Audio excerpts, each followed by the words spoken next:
Morning बच्चों। संज्ञा पाठ में इसके पूर्व के वीडियो में हम लोग संज्ञा की परिभाषा और संज्ञा के भेद के बारे में विस्तार से जाने थे।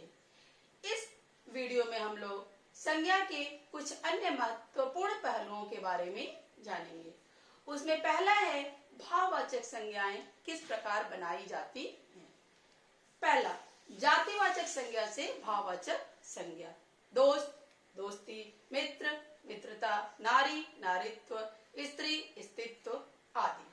दूसरा, सर्वनाम से भाववाचक संज्ञा। मम, ममत्व, अहम, अहंकार, निज, निजता आदि।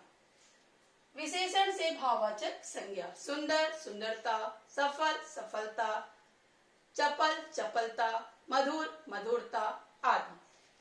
क्रिया से भाववाचक संज्ञा। दौड़ना, दौड़, जीतना, जीत, चढ़ना, चढ़ाई, पढ़ना, पढ़ाई आदि। यह तो हम लोग जाने भाववाचक संज्ञा किस प्रकार बनाया जाता है। अब इसके पश्चात हम लोग जानेंगे कि कोई शब्द किस प्रकार किसी विशेष जगह पर किसी दूसरी संज्ञा के रूप में और कहीं दूसरी जगह पर दूसरी संज्ञा के रूप में प्रयोग किया जाता है। इसमें पहला है व्यक्तिवाचक संज्ञा का प्रयोग जातिवाचक संज्ञा के रूप में। बच्चों, मैंने बताया था किसी का नाम व्यक्तिवाचक संज्ञा होता है, किंतु जब वही नाम एक विशेष वर्ग का प्रतिनिधित्व करता है तो वह जातिवाचक संज्ञा के रूप में प्रयुक्त होता है।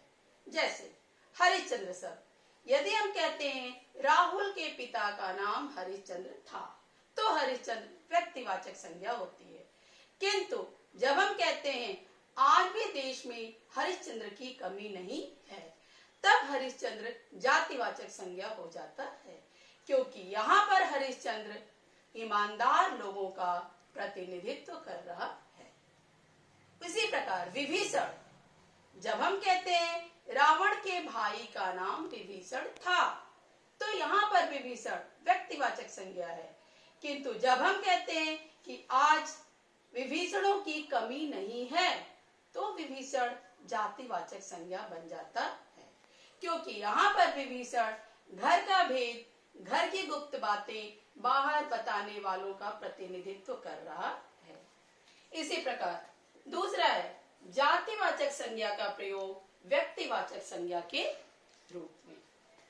बच्चों, पंडित जी एक ऐसा शब्द है जिसका प्रयोग हम लोग पूजा पाठ, भागवत कथा आदि करने वाले लोगों के लिए प्रयोग करते हैं, किंतु जब हम कहते हैं पंडित जी हमारे देश के पहले प्रधानमंत्री थे तो यहाँ पर पंडित जी एक व्यक्ति पंडित जवाहरलाल नेहरू के लिए प्रयोग किया गया है, इसलिए यहाँ पंडित जी व्यक्तिवाचक संज्ञा होगा।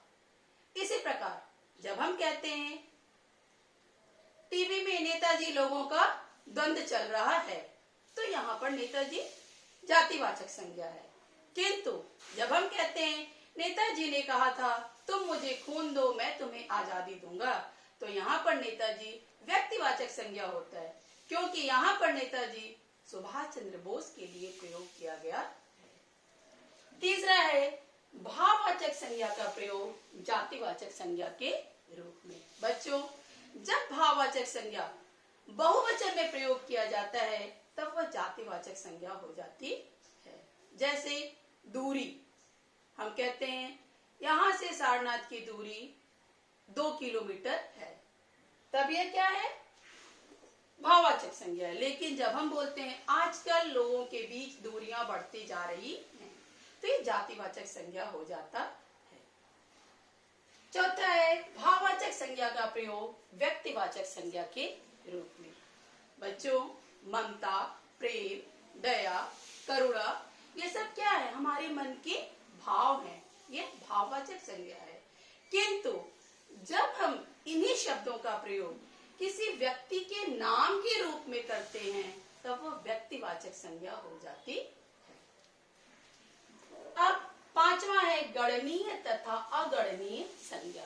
बच्चों, संज्ञा में कुछ संज्ञा ऐसी होती है जिससे हम गणना कर सकते हैं, गिन सकते हैं, और कुछ संज्ञाएं ऐसी होती हैं जिनकी गणना हम नहीं कर सकते हैं।